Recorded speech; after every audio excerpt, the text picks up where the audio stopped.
Tonight, we're starting the first of 3 sessions on the parables of Jesus. I love the parables. I did not start out loving the parables. The parables were very frustrating to me when I started out, but I came to love them. In this series, I want to address 2 questions. I mean, these are the 2 things that we're going to be talking about in the series.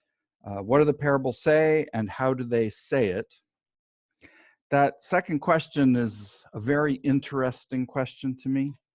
The question of how the parables communicate, that's what we're largely going to talk about tonight.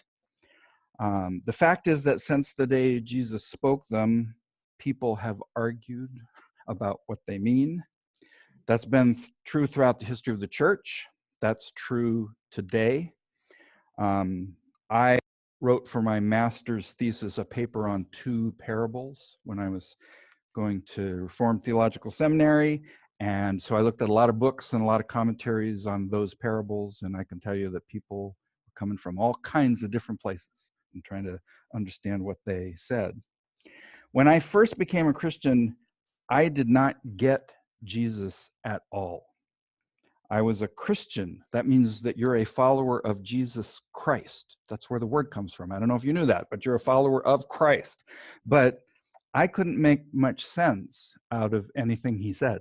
I mean, and this was a very difficult and troubling period in my life and trying to figure out what was going on in the Bible. The parables in particular were kind of terrifying because I was told that Jesus was a great teacher, and Jesus used real life examples in the parables to make his teaching clear and relevant. Well, this made me feel really guilty because I couldn't figure out what they were talking about. So if you can't understand the best teacher in the world, what kind of a student are you? So because of this early struggle, I became very interested in this question of how the parables communicate. How are we supposed to approach them and understand them? And that's the main topic that I'm talking about tonight. Then after we understand better how the parables speak, we will be in a better position to figure out what they say. So actually tonight, I'm going to dabble a little in a parable or 2, but we're not really going to hit the big time looking at the parables until next week, because tonight is talking about what the heck are they. I should say, in those early days of struggling with the Bible, I was greatly helped in my thinking about the parables by Jack Crabtree. This is what, oh dear. Yeah, I don't want you. I never wanted you. So this is what Larry was talking about being at scribe school. Jack was one of the teachers, and before scribe school even, I took a year-long class that Jack taught on biblical hermeneutics, and it's one of the getting married was kind of a big change in my life, and taking Jack's biblical hermeneutics class was a big change in my life. As Larry said, it set the course for where I went. So I do want to acknowledge Jack. He was very helpful to me in first trying to put this stuff together.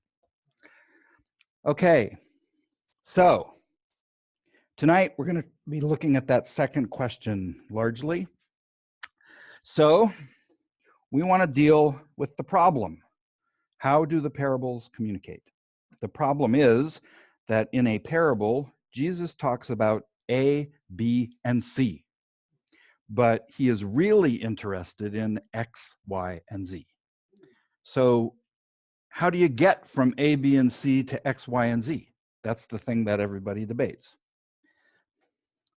So for example, Jesus tells a story that has some elements in it. It has a mustard seed, it has a tree, it has some birds. Okay, so, but we all know that he's not really interested in mustard seeds and trees and birds. That's not what he's talking about. He's talking about something else.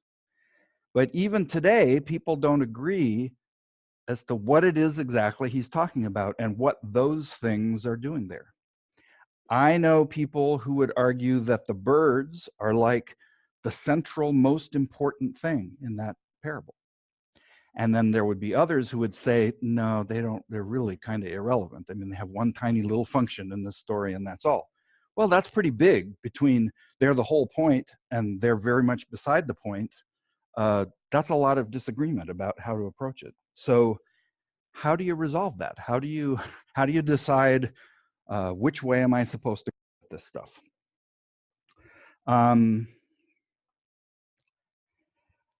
I mentioned how that I was taught that Jesus was a master teacher who used real life examples to make his points crystal clear. And I was deeply frustrated because it was not crystal clear to me.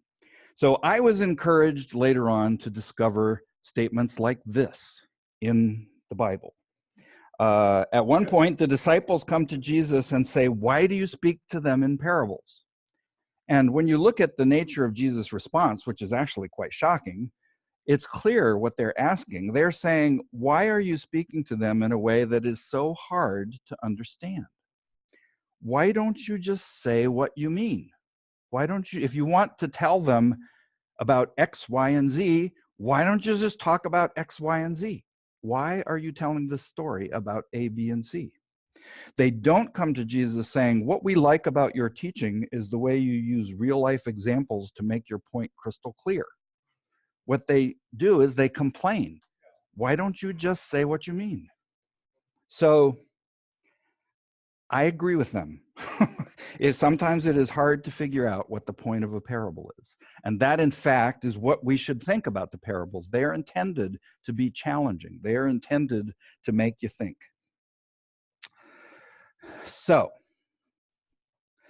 I want to give as an example a parable that has to be one of the easiest parables to understand what's going on. I think most people would think that they have a pretty good idea of what's going on in the parable of the Good Samaritan.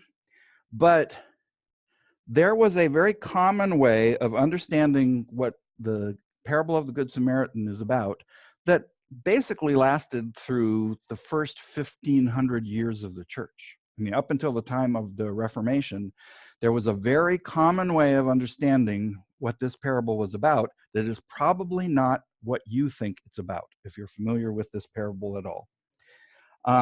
So we are starting out with a lawyer who is talking to Jesus, and they have just agreed that to inherit eternal life, we need to love our neighbor. But the lawyer responds with this question, and who is my neighbor? Okay. So in response to this question, Jesus tells a little story. Jesus replied and said, a man was going down from Jerusalem to Jericho and fell among robbers, and they stripped him and beat him and went away, leaving him half dead. Okay, so many of the church fathers, especially Augustine, but many of the early church writers would say something like this. The man in this story is Adam. Jerusalem is blessedness. Jericho is mortality. So going down from Jerusalem to Jericho is the fall from blessedness to mortality.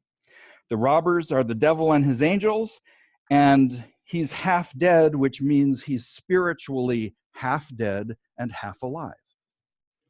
Okay. And by chance, a priest was going down on that road, and when he saw him, he passed by on the other side.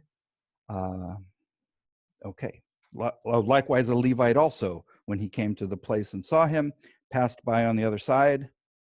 And so many would have said that the priest and the Levite symbolize something like the law or the priesthood or the old covenant or various things like that. But it's basically getting at the idea of the failure of the old covenant or the Old Testament or the law or something like that to save. But a Samaritan who was on a journey came upon him, and when he saw him, he felt compassion and came to him and bandaged up his wounds, pouring oil and wine on them, and he put him on his own beast and brought him to an inn and took care of him. Okay, so again, a typical way of reading this for hundreds of years would have been that the Samaritan is Jesus, And the word Samaritan, they argue, means guardian. So Jesus is our guardian. The beast is Christ's body, the crucifixion and so on. The inn is the church. And there's also something for the oil and wine, but people have different kind of takes on exactly what that is. On the next day, he took out 2 denarii and gave them to the innkeeper and said, "Take care of him, and whatever more you spend when I return, I will repay you." Okay?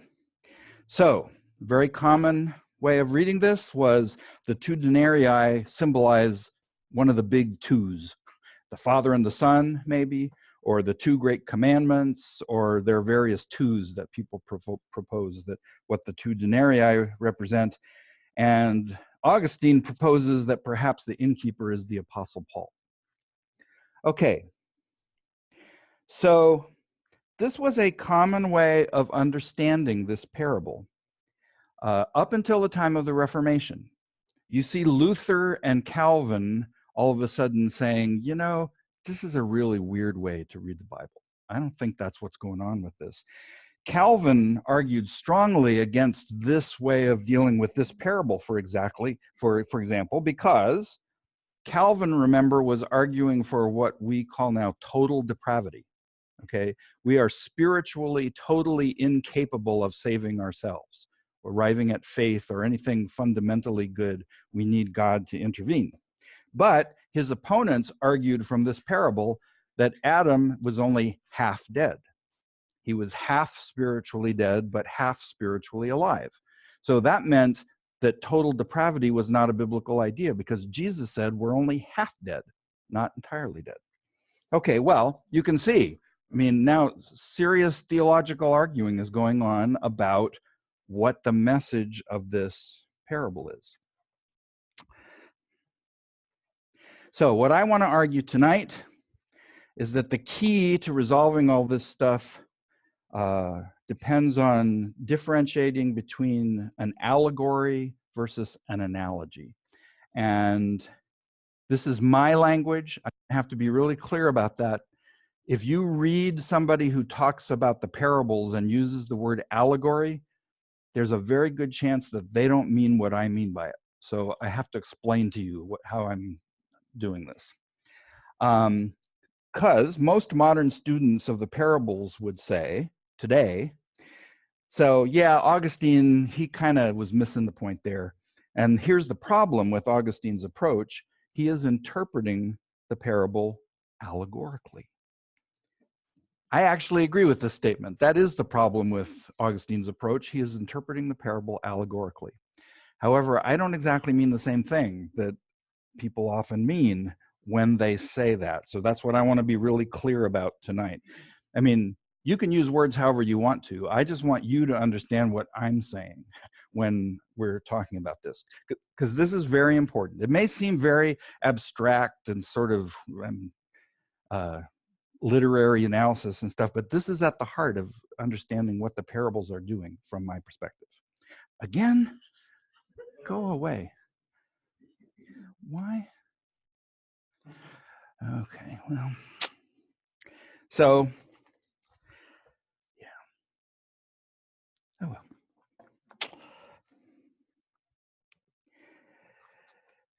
I love computers.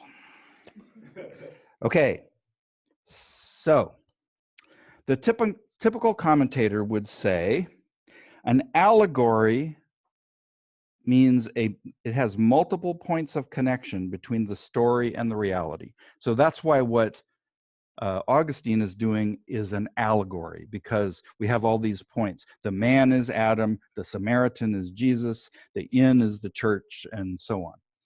That's an allegorical way of reading what Jesus is doing, but that's wrong, because the parables are not allegories, and what they mean by that is they don't have multiple points of contact.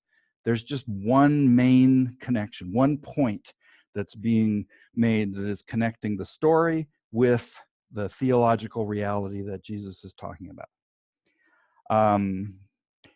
The only problem with that is that's just really, really obviously not true. If you look at the parables, there are many points of contact often between the reality and the elements of Jesus' story. So that kind of creates a problem for that definition. So let me show you an example. You're probably familiar with this. There is a very famous parable about a sower. Behold, the sower went out to sow, and as he sowed, some seeds fell beside the road, and the birds came and ate them up. Now, fortunately, we have Jesus giving an explanation of this parable. And what does he say? The seeds are the word of the kingdom. Sowing the seeds is preaching the word. The soil by the road is a heart without understanding. I'm paraphrasing what Jesus said. The birds represent the evil one, the devil. Okay. Others fell on the rocky places where they did not have much soil, and immediately they sprang up because they had no depth of soil. But when the sun had risen, they were scorched, and because they had no root, they withered away.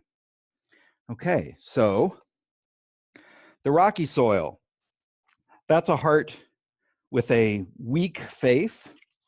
The sun beating down on it and scorching it, that's afflictions or persecutions. So I won't go on with the rest of the parable. You get the idea.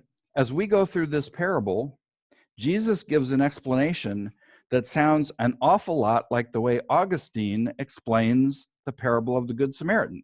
He goes through and he says, this represents this, this represents this, this represents this. So what is the difference between how Augustine and Jesus understand parables? Maybe there is no difference. Maybe Augustine and Jesus are doing exactly the same thing. But I think we all have some sort of sense that that interpretation of the Good Samaritan parable seems to be a little out there somewhere, somehow. So how do we explain the difference? Because it looks like Jesus is doing exactly the same sort of thing. So here's the big question. Let's define allegory the way the many today would like to, as a story with multiple points of contact between the story and the reality. That means that Augustine and Jesus are both interpreting these parables allegorically. Both interpretations have multiple symbols that stand for other realities. In the Good Samaritan, notice the thieves symbolized Satan. In the parable of the sower, the birds symbolized Satan. But in both of them, we have something that symbolizes Satan. So is it the same thing? I mean, is it Augustine just playing the game the way he was taught to by Jesus? So that's the thing that I want to try to be clear about here as we're exploring this tonight. I would argue that the way Jesus explains the parables of the sower, the parable of the sower is very, very, very different than the way Augustine explains the Good Samaritan. That is, there's a very different approach that Jesus is taking than to what Augustine is taking, even though they sound very similar, even though they look like they might be doing the same thing. And that difference is at the heart of how I believe we should interpret the parables. Okay, so I want to then talk about the distinction between analogy and allegory, because that is what I'm saying is the key to this. These are my definitions. Analogy. A is like B. If you understand how A works, then you will understand how B works. So I tell you a story that you understand. You look at that and go, yeah, that makes sense to me. I see how that's going. And then I tell you, this thing over here is like that. I go, oh, now I understand this thing better because I understood this, and now that helps me to understand what's going on over here. On the other hand, not again. Okay, so I'm sorry. I have got to, yeah, that's what I got to do. I just, I want to, oh, don't I have a button? I should have a button, right? I should have a button. I don't know where it is. So analogy, that's the whole point is I understand the story, and now this other thing makes sense to me because I understood the first story. An allegory, on the other hand, A is a symbolic code, which when decoded gives you B. Until you decode it, A probably makes little sense. Okay, so this may not be clear to you. I'm about to try to make clear to you what it is I'm talking about here. And if it's not immediately apparent, I'm going to argue that the difference between Jesus and Augustine is that Augustine is understanding the parable of the Good Samaritan as an allegory in the sense that I'm using it here. And Jesus is interpreting the parable of the sower as an analogy. Okay, so have I lost focus here? Is that what it is? Okay. In order to try to make clear to you what I'm talking about, we're going to start by looking at 3 Old Testament parables.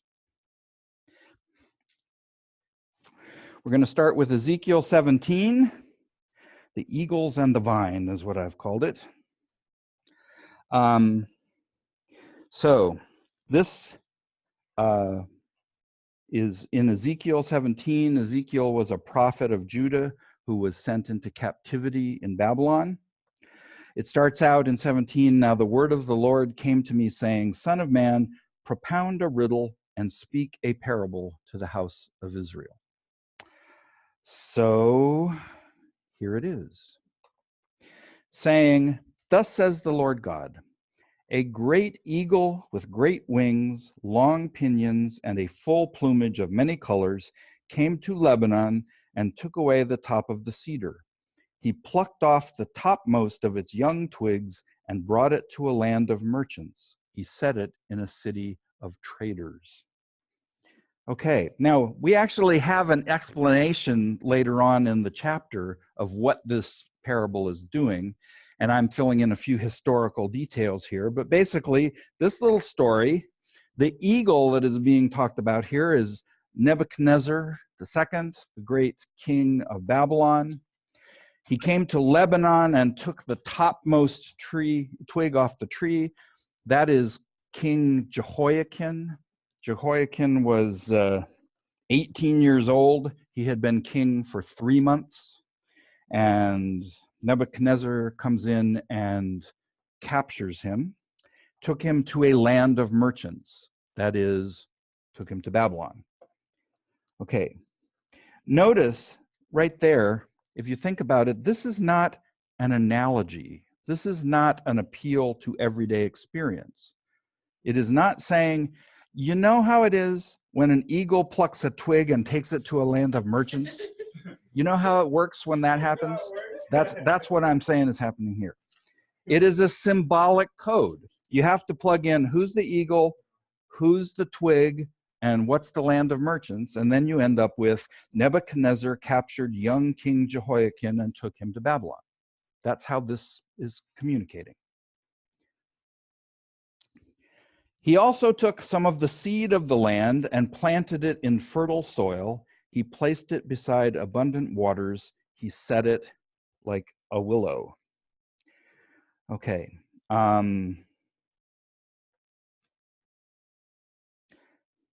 He here is still the eagle. Okay. The seed of the land is Nebuchadnezzar decided that he wanted to set someone on the throne. He's taken Jehoiakim away to Babylon, but he wants to set someone on the throne in Judah. So that is Zedekiah, and he set him on the fertile soil, abundant waters, all of this. He has established him. He wants him to prosper as the king of Judah. And in fact, Nebuchadnezzar has made a treaty with Zedekiah that, you behave yourself and I'm going to really take care of you here. Things are going to be really good. Then it sprouted and became a low spreading vine with its branches turned toward him, but its roots remained under it. So it became a vine and yielded shoots and sent out branches. So most likely the picture here of this low vine, the branches turned toward the eagle, is a picture of the lowliness and submissiveness of Zedekiah in relationship to Nebuchadnezzar, to Babylon. The vine is reaching out toward the eagle, as I'm looking to you. You're the one that I'm looking to. And its roots remained under it. That is, it's staying there. You're going to see in a second, the roots are going to start doing strange things. But for right now, they're under this vine. So staying in place. He's loyal to Babylon. Things are going great. But there was another great eagle with great wings and much plumage. And behold, this vine bent its roots toward him and sent out its branches toward him from the beds where it was planted, that he might water it. Okay, so what we've got here in this picture is there's another eagle. This is Egypt. The vine bent its roots toward this eagle and sent branches out toward it so that that other eagle could water it. And so now the picture is here. What happens is that Zedekiah decides he wants to appeal to Egypt for protection. What he's saying is, you guys take care of me. I don't want Nebuchadnezzar taking care of me. I want you guys taking care of me. So, and I want you to help me get out from under with Nebuchadnezzar. In other words, I want you guys to come in as my allies and get the Babylonians out of here. So that's the picture that we have happening at this spot. Okay, so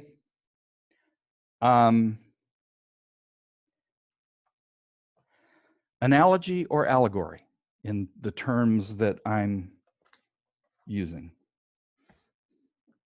How would you vote? How many would vote for analogy? Oh, this is you're not going to let me sucker you into this. Huh? How many would vote for allegory? Okay, there we go. I won't ask you to vote anymore. My point here, though, is this is not analogy. This is not think about your experience with A, now B is like that. I mean, what is this? There's a vine and it's sending its roots out to another eagle so that eagle can water it. I mean, what? See, the thing is, if you think about this story, if you read that story, it's not even clear. Is this a bad thing? Is this a good thing? I mean, for a vine to send its roots to another eagle so it can water it, is that something you want to do or you don't want to do? I mean, it doesn't make any sense because it has no relationship to anything in experience. It isn't until you decode it and you realize that what we're talking about is Zedekiah being treacherous to Nebuchadnezzar, with whom he has made a treaty, and turning to Egypt instead. Now you understand, oh, okay, this is not a good thing. And in fact, God is very upset with Zedekiah because he made a treaty. He vowed that he would do this, and now he's breaking it. So, but there isn't anything in that story itself that would tell you any of that. It's only when you decode it that you come away and go, okay, now I understand what we're talking about. Okay, so second Old Testament parable, 2 Samuel 12, the rich man and poor man. This is, you're probably familiar with this one. This is a famous one. This is immediately after David's sin with Bathsheba. Remember, David slept with Bathsheba, the wife of Uriah. Bathsheba got pregnant. And so David sent Uriah into the front lines to be killed so that no one would ever find out what he had done. So, okay, I seem to have, oops, okay, I lost one here. It starts out, then the Lord sent to Nathan to David, and he came to him and said, there were two men in one city, the one rich and the other poor. The rich man had a great many flocks and herds, but the poor man had nothing except one little ewe lamb, which he bought and nourished. And it grew up together with him and his children. It would eat of his bread and drink of his cup and lie in his bosom, and was like a daughter to him. Now a traveler came to the rich man, and he was unwilling to take from his own flock or his own herd to prepare for the wayfarer who had come to him. Rather, he took the poor man's ewe lamb and prepared it for the man who had come to him. Okay, so that's the story that Nathan comes and tells David. He doesn't even tell him why he's telling them this story. He just comes and tells him this story. So then David's anger burned greatly against the man, and he said to Nathan, "As the Lord lives, surely the man who has done this deserves to die. He must make restitution for the lamb fourfold, because he did this thing and had no compassion." So you can see, notice, this is a very understandable story, and it has a very understandable emotional dynamic happening in it. David hears this story, he understands this story, and he responds to the injustice of what this rich man had done. So there's no question as to whether the story was understandable. David understood it perfectly well, in the sense that the story being told made a lot of sense, and he had a very strong reaction to it. Nathan then said to David, "You are the man. Thus says the Lord God of Israel, it is I who have anointed you king over Israel. Why have you despised the word of the Lord by doing evil in his sight?" And he has a bunch of other things to say, and then David responds, "I have sinned against the Lord." Okay, so Nathan turns around now and says, basically to David, this was a parable, and I'm talking about you. This is not a story about a rich guy who took a lamb. I'm talking about what you did. So Nathan uses David's outrage. David has responded to the story and understood it, and then Nathan is saying, you know how you feel about what he did in that story? That's how you should feel about what you did, because it is just as unjust and outrageous. Okay, so analogy or allegory. This is an analogy, because the whole point is, I told you I wasn't going to ask you any more questions. Of course, the story itself is understandable, because David understands the story fully before he has ever had it explained to him that it's a parable. I mean, he listens to that and goes, yeah, oh man, he did that? Oh, this is terrible. Okay, so there's no question but that this is one of those situations, is when you understand what's going on in A, then you understand something about B. And that's what Nathan's saying. Okay, you get what's going on in that story? I'm talking about you. Take all that outrage and apply it to yourself for what you did. If Nathan had said, David, there is a vine that sent its roots to another eagle to be watered, David would say, what? Excuse me? I'm not sure that I know what you're talking about. Because that is a nonsense story. It doesn't resonate. It doesn't appeal to experience. Like I said, it's an allegory. You have to decode it in order to understand what's going on. But you don't have to decode Nathan's parable. It makes perfectly good sense. And then you have to apply it to the reality that's being talked about. Okay, so notice that there is not a close relationship between the elements of the story and reality. I mean, the rich man didn't kill the poor man, or I mean, there's all sorts of things about David's story that don't exactly match up with the details, but the emotional reality of both of them is the same. And that's what Nathan's doing. Okay, one more. This is Isaiah 5, the vineyard. And I do have actually ulterior motives in telling you these parables. I'm going to make that clear after we're done. But this starts out in Isaiah 5. Let me sing now for my well-beloved a song of my beloved concerning his vineyard. So this is a song. It's a story in song. So essentially, you'll see, this is a parable. My well-beloved had a vineyard on a fertile hill. He dug it all around, removed its stones, and planted it with the choicest vine. And he built a tower in the middle of it, and also hewed out a wine vat in it. Then he expected it to produce good grapes, but it produced only worthless ones. Okay, so easy to see what's going on here. He has planted a vineyard. He lavishes it with every care and attention. The ground is fertile. He digs around it to protect it. He removes stones. He puts the choicest vines. He builds a watchtower so for protection. In the watchtower, you can see if anybody's coming to steal anything. But it did not produce good grapes. So this is a story that everyone can understand. I mean, the frustration. You work so hard on this vineyard. I mean, vineyards are a real part of the life of people at that time, and you don't do all that work so that you don't get any grapes from it. I mean, the whole point is you're trying to get grapes out of this. So the frustration that the vineyard owner would feel when nothing comes of all of that. So we can certainly see that this so far is a very understandable story. I mean, it makes perfectly good sense. The next verses show that God expects this story to be understandable. And now, O inhabitants of Jerusalem and men of Judah, judge between me and my vineyard. What more was there to do for my vineyard that I have not done in it?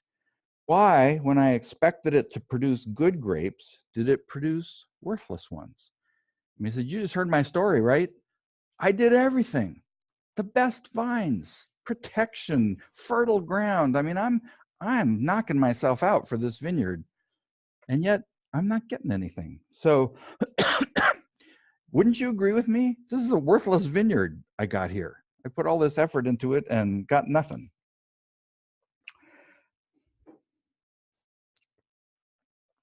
So now let me tell you what I'm going to do to my vineyard. I will remove its hedge, and it will be consumed. I will break down its wall, and it will become trampled ground. I will lay it waste. It will not be pruned or hoed. But briars and thorns will come up. I will also charge the clouds to rain no rain on it. Let's see, I'm not tied to anything here. Oh, there it is. Excuse me. Think about it. Haven't I done everything that I can do for this dumb vineyard? So let me tell you what I'm going to do. I'm basically going to dump it. I'm going to take away its protection. I'm not going to cultivate it. I'm going to let the weeds grow. And I mean, this thing's done. And now we come to the kicker. For the vineyard of the Lord of hosts is the house of Israel, and the men of Judah his delightful plant. Thus he looked for justice, but behold, bloodshed, for righteousness, but behold, a cry of distress. I can't help pointing out that in the Hebrew, there's this really interesting play on words at the end. He looked for justice, mishpat, but behold, bloodshed, mispach. And he was looking for righteousness, tzedakah, but behold, a cry of distress, tzedakah. So they're words that are very close in sound to each other, but very different in meaning. So quite poetic, in fact. Okay, so this is not good news. The well-beloved, the vineyard owner, is God, and the vineyard is Israel. This vineyard that I, God, lavished attention on, and yet it gave me nothing in return, that is you, Israel and Judah. In the analogy, I was looking for grapes, but in reality, what I was looking for was righteousness and justice. That was the harvest that I was hoping to get. Instead, I got bloodshed and cries of distress. Okay, so very similar in some ways to what happened with the parable of Nathan. It's like you tell a story, you ask, okay, understand that story? What do you think ought to happen? Gonna tear that vineyard apart, right? I'm talking about you. That same thing. So analogies or allegories. This story, I would say, is an analogy. It's an understandable story. It makes perfect sense. Of course, I'm frustrated with this vineyard. I'm not going to put anything more into it because I'm getting nothing out of it. And then the comparison is made. Okay.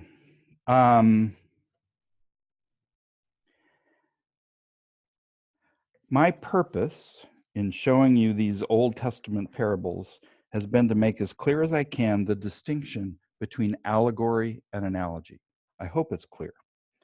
The eagle that plants a twig and then the vine sends its roots to another eagle to be watered, that is allegory. That is a code to be decoded. It doesn't really make any sense by itself, and that's often the case with allegory. I often think of, in literature, the work that we often think of as the kind of prototypical allegory is Pilgrim's Progress. And in Pilgrim's Progress, you have things like Pilgrim is walking up a hill with a burden on his back, and he gets to the top of the hill and he looks at the cross, and the burden falls off his back and rolls down the hill. Okay, well, that can be a powerful image when you decode what it is that it means, but it doesn't really relate to anything in real life. I mean, it's not like we have the experience of carrying a burden, going up a hill, looking at a cross, and having the burden fall off. You have to decode it in order to understand what it is that's being said. So it really does qualify as an allegory. It is an allegory in my definition. But the story of the rich man and the poor man that Nathan tells, or the story of the vineyard from Isaiah, those are analogies. Those stories make sense by themselves. And you look at them and you think about the emotional realities in those stories, and then you carry those over to the thing that's being talked about. I understand about the rich man. That's how David should feel about himself. I understand how the vineyard owner feels about the vineyard. Well, Israel, that's how God feels about you. Okay, so the stories make sense, and they help us to understand the reality that's being talked about. Okay, so like that, back to Jesus.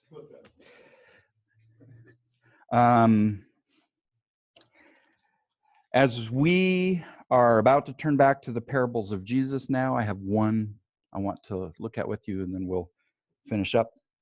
I'm going to argue that they are not allegories, they are analogies. They are like Nathan's parable of the rich man. They are like Isaiah's parable of the vineyard. They are not like Ezekiel's parable of the eagles and the vine. However, is there symbolism in the parables? That is, are there pre-existing symbols that Jesus would draw on that have their own meaning that he's intending to use? I think so. Sometimes so. And that's part of the reason why I showed you these Old Testament parables, because sometimes Jesus draws on pre-existing symbolism from the Old Testament. It's like we might tell a story about Uncle Sam or something like that. The story might make perfectly good sense, but the fact that one of the characters is Uncle Sam tells you, okay, this is a story about America. I mean, I know that that's probably what's going on here. Well, Jesus does a little of that too. And as it happens, he uses the symbolism from two of these parables that we just looked at. He uses the symbolism from the story of the eagle and the vine from Ezekiel, funny thing.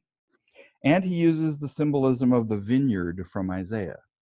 So my secondary purpose in showing you those parables is we're going to refer to them again, because Jesus actually does refer to them himself. So we're in a position to recognize whatever symbolism he might use as we look at the parables of Jesus, which we are finally ready to do. It's almost 8 o'clock. We're finally ready to look at the parables of Jesus. The parable we're going to look at is Matthew 21:33, the parable of the vineyard. Okay, so Jesus is talking in this parable to the chief priests and Pharisees, the leaders of the Jewish people. So he says to the chief priests and Pharisees, listen to another parable. There was a landowner who planted a vineyard and put a wall around it and dug a winepress in it and built a tower. That sounds vaguely familiar. And rented it out to vine growers and went on a journey. Okay, so we notice two very important things here. First, Jesus is deliberately echoing the language from Isaiah 5. I don't think there's any way of getting around that. We're aware, the Jews were aware of Isaiah and this beautiful song of the vineyard and how God, the vineyard represented Israel, and God was not happy with the vineyard. I mean, this would be very much a part of their understanding. The landowner planted a vineyard, built a wall around it, dug a wine press, built a tower. This is all from the story. And that parable was about the relationship between God and Israel. So right away, we are thinking about the possibility that this parable also is about the relationship between God and Israel. It's a natural thing to think, because that's what that earlier parable was about. So he's used the vineyard symbolism to get us thinking along those lines, at least as we stop to think about it. But secondly, we notice that the setup is a little different. In Isaiah, the relationship was between the vineyard owner and the vineyard, the vines. He planted all this stuff, but the vines didn't produce. But in this story, the relationship is between the vineyard owner and the vine growers who are renting it out. It's not that the vines aren't producing. In this story, as we're going to see, it's that the vine growers won't let him have the grapes. So this is a similar situation with a vineyard owner who is not getting the grapes that he wanted to get, just like in Isaiah, but it's for a different reason. Okay. When the harvest time approached, he sent his slaves to the vine growers to receive his produce. The vine growers took his slaves and beat one and killed another and stoned a third. Again, he sent another group of slaves larger than the first, and they did the same thing to them. Okay, so the vineyard owner very naturally expects the renters to abide by their agreement. Presumably, they get some and he gets some. I imagine he gets the bulk of it, but they're getting some for their pay for taking care of it for him, but they refuse to give him any. They keep it all. So in the story, the owner gets no grapes, not because the grapes are bad, but because the vine growers won't give him any. But afterward, he sent his son to them, saying, "They will respect my son." But when the vine growers saw the son, they said amongst themselves, "This is the heir. Come, let us kill him and seize his inheritance." So they took him and threw him out of the vineyard and killed him. Okay, so this is a horrifying turn to this story. I mean, they were mistreating the servants very badly, but notice the vineyard owner says, "They will respect my son," because this is a cultural thing. The firstborn son is a very, very important person in a household. The firstborn son is the one who he speaks for the father. I mean, you need to respect the son because he's the firstborn son of this guy. If you don't treat him well, it's like you're not treating his father well. And that's very cultural association. So they take the son where he says, well, they'll respect him. I mean, send my son. It's like I went myself. I'm sending my son. But they say, no, this is our opportunity. Let's get rid of him and take the thing. So this is not just a killing. It is an act of ultimate rejection of the vineyard owner and his claims. So it's a horrific killing, but it is also an ultimate act of defiance to the vineyard owner. Okay, remember, don't think about God and Jesus and stuff yet. This is the story that we're reading, right? I mean, this story is perfectly understandable. They would understand, well, you'll see, this is an understandable story. Okay, so Jesus says to them then, "Therefore, when the owner of the vineyard comes, what will he do to those vine growers?" They said to him, "He will bring those wretches to a wretched end and will rent out the vineyards to other growers who will pay him the proceeds at the proper season." Okay, so notice this is just like the parable that Nathan tells to David. he hears the story, and David says, oh, this is outrageous. That guy needs to die. So here, Jesus asks them, you've heard my little story about the vineyard. What do you think here? What should the vineyard owner do in this situation? And they say, man, those guys need to be toast, and he needs to get somebody else in there who's going to give him the produce that he's looking for. That's the only makes sense from the story that has been told there, that's what would happen. Jesus says a few other things about cornerstones and all kinds of weird stuff, but somewhere in there he says, therefore I say to you, the kingdom of God will be taken away from you and given to a people producing the fruit of it. This is Jesus is like Nathan saying, you are the man. This is him saying, there is a point to this story. So at the end of this passage, Matthew says, when the chief priests and the Pharisees heard his parables, they understood that he was speaking about them. Okay, so, but notice it wasn't immediately apparent to them that he was speaking about them. The story made perfectly good sense to them until he told them, I'm talking about you. Okay, so analogy or allegory. This is clearly an understandable story that he's saying, this story which you understand is like this situation over here that I'm talking about.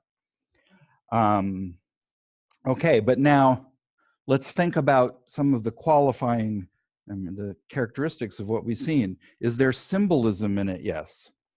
Yes. It uses the same language to remind us of the parable of God and the vineyard from Isaiah, which was about God's relationship with Israel. So that already suggests that that's the thing that might be being talked about.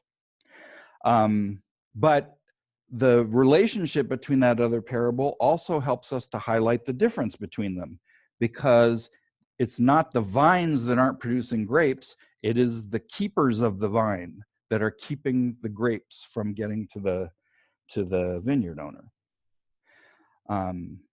So there is a symbolism in this stuff. And we might throw in, when he talks about the Son, it's hard not to think about the Son of God, the Messiah, which is another concept that was pre-existing for them. So there are some symbolic elements in what he's doing.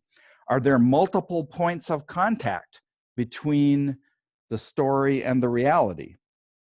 Yes. The vineyard is Israel. The vine keepers, I would say, are the leadership. They're the ones who are in charge of tending the vines and making sure that the fruit is coming and so on. The servants that were sent and got killed, those are the prophets, I would argue. The Son, I don't think anybody's going to argue against the idea that the Son is Jesus. The fact that the Son is killed is ultimately the leadership of the Jews arranged for Jesus to be crucified. There is even, and I think I'm willing to go this direction, there are those who point out that the way he says it is that the Son was thrown out of the vineyard and killed. And it is an interesting thing that Jesus is taken outside the city and then killed. So if we were to say that an allegory is a story that has multiple points of contact between the story and the reality, then we'd have to say, well, this is an allegory. But what I'm saying is, not in any meaningful sense is this an allegory, because the whole point is an allegory, and the way I'm describing it, is a symbolic code that needs to be decoded, and the story probably won't make much sense until you decode it. A parable as an analogy is a story that makes perfect sense. And notice, we know that it makes sense because the scribes and Pharisees, the priests and the Pharisees, in this case, I think, isn't that what I said? They understand the story perfectly. They have no sense that there's any sort of analogy or anything like that going on. They just hear the story and go, oh, yeah, I know exactly what you're talking about. I know exactly what ought to happen to those guys. So this is an analogy that has multiple points of contact between it and the reality that Jesus is talking about, which has included some symbolic elements that bring in other things that go back to Old Testament ideas. Okay. The point of this is the emotional understanding of the story applied to themselves. That is, they understand there's something outrageous about this story. This is the vineyard owner's vineyard. Their task is to bring along the grapes to produce the harvest so they can bring that harvest to the vineyard owner. But instead, they kill his servants or throw them out. And when the son comes, they throw him out of the vineyard, kill him, and say, let's grab this for ourselves. That is an outrageous thing. And they understand that. They said, that's terrible. Those guys need to get it bad, and you need to get somebody else in there. So that emotional understanding of the story is what Jesus wants to bring along to, he's saying, that's what I am saying about the relationship of the leadership, the religious leadership of the Jews at this time in relationship to God and his son. That outrage that you feel in this story is what you need to apply to yourselves. Okay. So I want to conclude making a brief comment about the issue I raised at the beginning. We got poor old Augustine and the way he interpreted the Good Samaritan. I would argue that the parable of the Good Samaritan is an analogy. So if you think about the story in context, it all just makes a lot of sense. The lawyer is asking a very typical question for a Pharisee. So the law says, love your neighbor. So who's that? I want to know what the rule is. You tell me the rule is, I got to love my neighbor. So who's that? And the Pharisees would have had a debate about who qualifies as my neighbor. And certainly one of the issues that they would be trying to sort out is, well, that probably doesn't include a Samaritan. I mean, an Israelite, a Jew, my fellow Jew is probably my neighbor. If he's a sinner, he might not be my neighbor. But by and large, they would be my neighbor. A Samaritan, not my neighbor. A Gentile, not my neighbor. So, interestingly, Jesus doesn't tell a story about finding a Samaritan beat up on the road, and the person has to decide, am I going to help this Samaritan or not? Instead, he turns the table and he tells a story about a Jew who is beat up on the road, presumably. He's going from Jerusalem to Jericho. We sympathize with him. He's beat up, half dead in the middle of the road. How's this guy going to get any help? The Levite and the priest, they walk right past. Oh. It is the hated Samaritan who stops and helps him. And he helps him very generously. He puts oil in his wounds. He puts him on the animal and takes him to an inn. He pays for the inn. The 2 denarii is not some symbolic number 2. It's cold hard cash that he puts down so that the guy can stay in the inn. And he says to the innkeeper, what's the purpose of the innkeeper in the story? So that he can say to him, take care of him, and if he needs anything more, do that, and I'll pay for it when I get back. So the whole point is I'm saying, I'm paying this now, and if he needs more, I'll pay for that too. Okay. So by turning the tables and telling this very understandable story about what a great compassionate act, how lucky this guy is that this Samaritan came along and was willing to invest so much of himself in taking care of him, Jesus has kind of got us thinking, so how would you want to be treated if you were in trouble? You want a priest or a Levite to come by? Well, may not be. It's the hated Samaritan is the one in this story who acted toward the guy who's beat up the way you would want to be treated if that was your situation.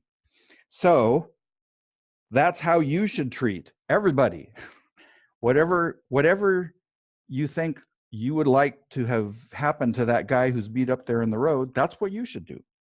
So that's how you should treat a Samaritan or anyone else. So the whole point is a very understandable story which shows that ultimately, I think, comes back to that question. It's an illustration of the idea, love your neighbor as yourself. Think about what you would want. I would want somebody to help me. I don't care if they're a Samaritan or whatever. If I'm beat up, I want help. So then that's what I should do. Jesus says at the end, go thou and do likewise. Do like that. Okay. Augustine has treated the story like an allegory. He has ignored the natural understanding of the dynamic of the story, and he has just treated each element like a symbol to be decoded. I mean, the money in the story has a very natural sort of function in the analogy, but is there some reason why I would think that the 2 denarii represent the law and the prophets or the 2 great commandments or something? I mean, that's just an arbitrary symbol. It doesn't really arise out of the sense of the story. So my last point then would be something that we will talk about ultimately next time, that when we compare Jesus and the way he interpreted the parable of the sower, I won't talk about that right now, but I would argue he is not doing what Augustine did. He is treating the parable of the sower as an analogy. That is, the parable of the sower makes sense on its own. And he's just telling you what the points of correspondence are. But the story makes sense. The way Augustine is treating the parable of the Good Samaritan, that story doesn't make any sense. It doesn't communicate anything of what he's talking about. So that's the distinction I'm trying to get across, that the power of the parables is in telling an understandable situation, a story about an understandable situation that I can embrace, look at, and say, yes, I know how a person would feel in that situation, or something like that. And then we say, okay, take that. That's what's relevant to this thing over here. So next 2 weeks, we'll try to look at as many parables as we can, and I'm going to try to tell you what I think the main themes are in the parables. So we have some time. I think 8:30 is when we're supposed to, so we've got a little time for questions. I see a hand back there. Ron, thanks, man. That was great. Making me want to tell my friends. I'm actually going to try and invite more of my friends here. I have to leave, but I did want to say thank you for taking the time to invest in God's word and share what you got with us, man. It's a big deal. That's all I had. Well, you're really. welcome. Thanks. And thank you. I'll see you later, man. I'll see you next week or probably tomorrow. Okay, great.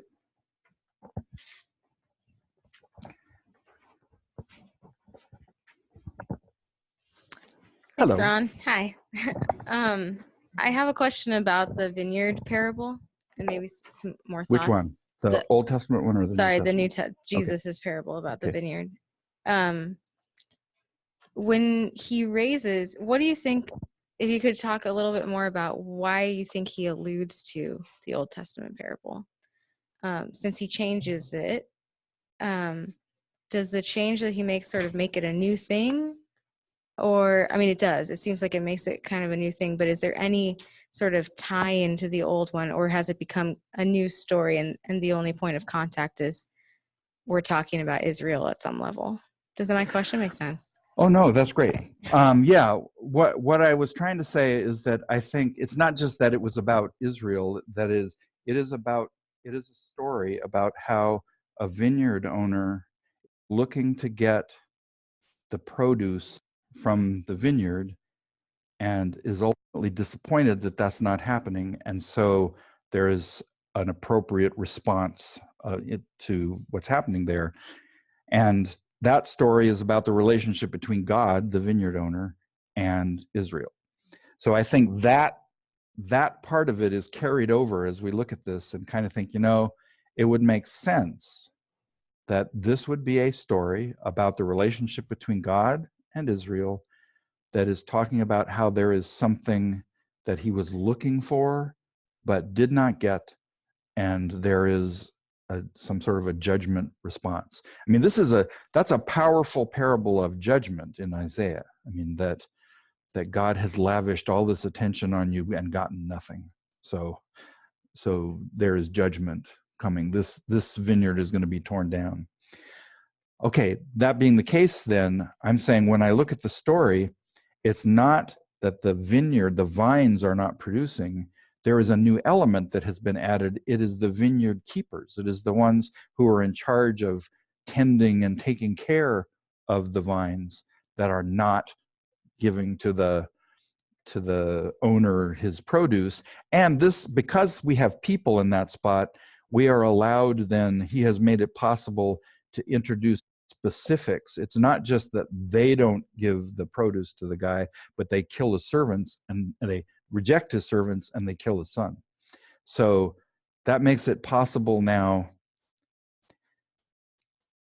What I would say is that Jesus has shifted the overall picture in Isaiah of judgment that has come upon Israel for its faithlessness to judgment that is coming upon the leadership of Israel for its poor stewardship and ultimately its rejection of God by the way they treated the son.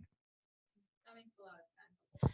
And what's interesting about thinking about what purpose the symbolism plays, because I've been thinking a lot about this lately with Revelation and stuff we've been thinking about, but it's not like he's using the Old Testament story and then sort of reinterpreting it in his parable, or in that sense doing a commentary on that story.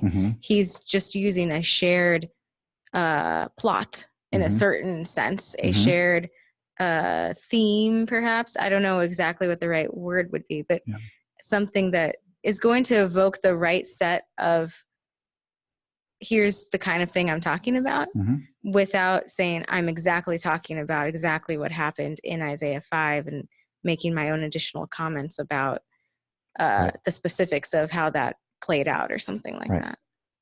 Okay. Yeah, I think the way he's done it, he's invited them and invited us to think about what are the similarities and differences between these stories. And then the similarities can help inform what he's doing, but the differences help to bring his specific point home. In a way that if he had used a completely different set of symbols, wouldn't have been as rich and readily apparent, maybe? Right. Yeah, okay. I don't want to give the impression that all the parables rely on Old Testament symbolism that much, but in this case, this one I think definitely does. It was interesting. Sorry, it was just interesting too, because thinking about it with that context in mind and not thinking ahead to what Jesus was saying, it was tempting to see, just without doing a lot of digging into it, feeling like, oh, maybe this is a story about how the Romans are trashing God's vineyard and how God's going to kick them out. And I kind of wonder if that would have come up in their minds. And I wonder if it made it all the more of a punch when it's like, you know what the real trouble is with, it's not the Romans necessarily, it's the Jewish leadership isn't doing their job. I don't know if that,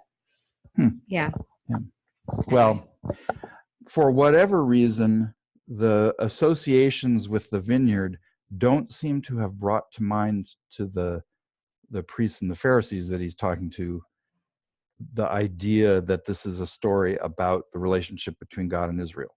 They don't get outraged when they hear the story. They get outraged when they realize afterwards that he was talking about them. But at first, the story itself seems to make sense to them.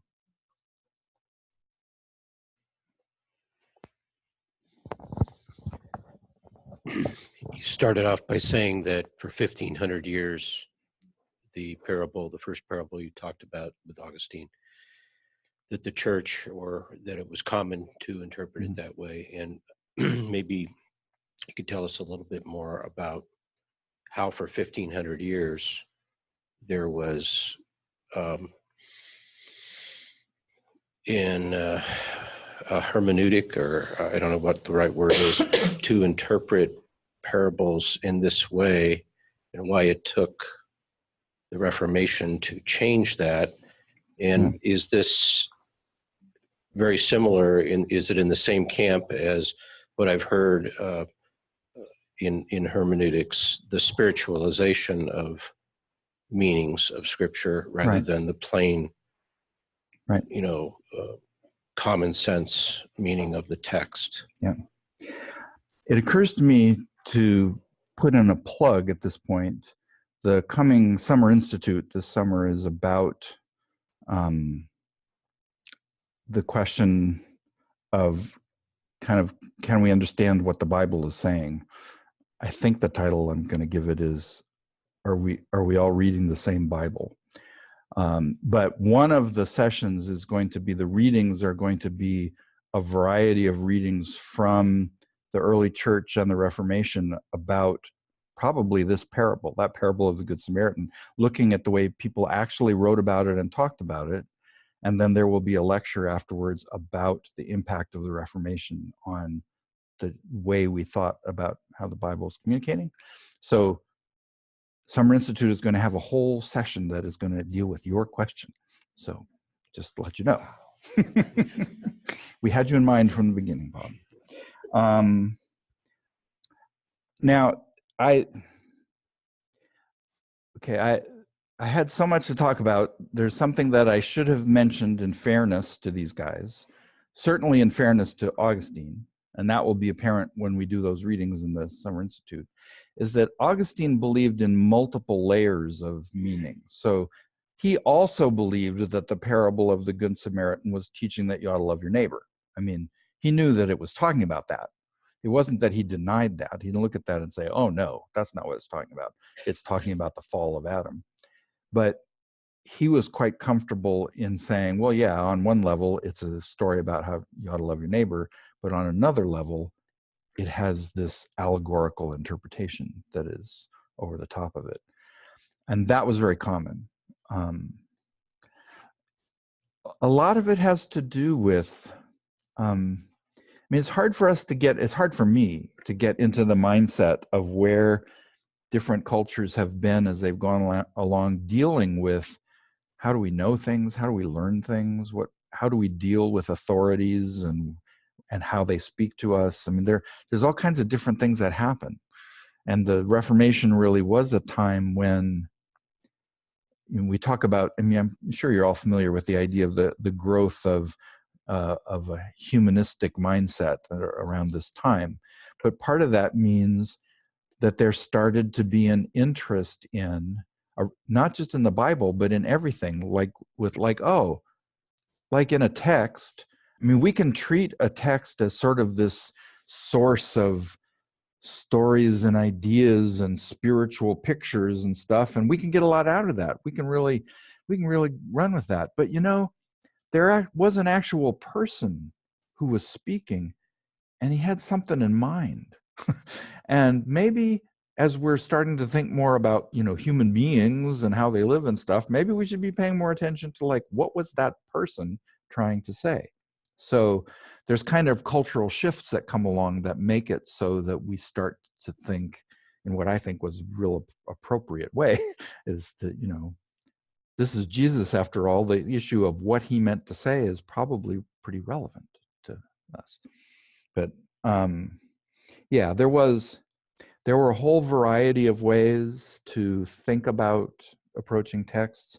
There was actually, there were times and places where there were pockets of people who actually were talking about this issue, and we're talking about before the Reformation, who were recognizing, you know, there's a lot of allegorizing going on out there, the way people are reading the Bible.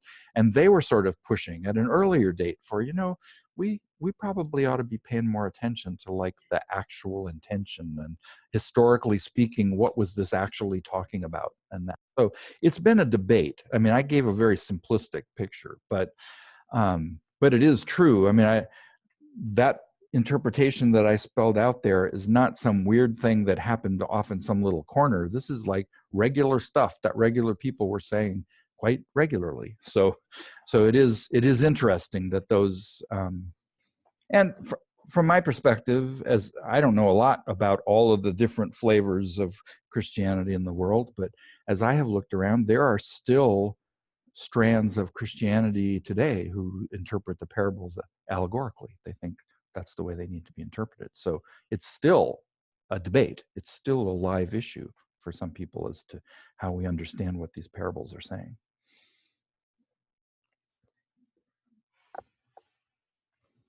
Anything else? Oh, Joe. So I was thinking about the fact that he told this story, this parable, when he was alive. Mm-hmm. Yet he was talking about himself Yes. being killed Yes. and about being rejected Yes. by Israel Yes. and the leadership. Yes. And it just occurs to me that, it's possible that that could have gone over a lot of heads at that time because he's still alive. Right. And they could have thought to themselves, well, who's he talking about? So do you think he meant this more for, after his crucifixion was to take place, that these things would actually come to light? I think it's kind of like layered. The way I would see it is that there was enough there that at the time they could have gotten quite a bit. They could have understood quite a bit of what he was getting at. But that stuff about the son, they might have wondered where that was coming from. I'm reminded of a little weirder one, but it's in John, where we've been looking at John and the micro at Gutenberg, and there's a spot where Jesus casts out the money changers in the temple. And there, he's asked, well, what authority do you have to do such a thing? What proof do you have? What can you show us? Show us your credentials that you're allowed to do something like that. And he says, destroy this temple, and in 3 days I will raise it up. Okay, well, nobody understands what he's talking about. His disciples don't understand what he's talking about. And John specifically says, because John was one of them who did not understand what he was talking about, is that he says, after the resurrection, they all kind of got together and said, oh, that's what he was talking about when he said that. So there's at least an example of something that he said that I would expect that he didn't think that any person that he was talking to there would know what he was talking about. And it's the same issue. It's about his future death and resurrection. So the actual leadership at the time he was telling the story, the parable, mm-hmm. They might have gotten a hint because there was a lot of tension between him and yes. the Pharisees and yes. the leadership at that point. So they yes. were probably already. Yeah, it all depends on, this is one of those questions that I don't know the answer to. Is the Old Testament has a fairly developed picture of the Messiah, and one of the ways that he was referred to is as the Son of God. So I don't know how much, and maybe it would be an individual sort of thing, where one of those students of the law would hear him talking about killing the Son. He thinks the Son of the Father, and might think, that might be referring to the Son of God, who would be the Messiah. And I'm getting the impression that this guy sort of thinks that that's who he is. So they might be able to figure it out at that time, but it's hard to say. There's this whole range of his disciples who are following him around every day seem to understand almost nothing of what he says. So, it just all depends. But Thanks. Yeah. Anything else? Okay, well, thank you. Thanks for putting up with my technical problems. I'll read you some of my email next time. Maybe that'll be entertaining.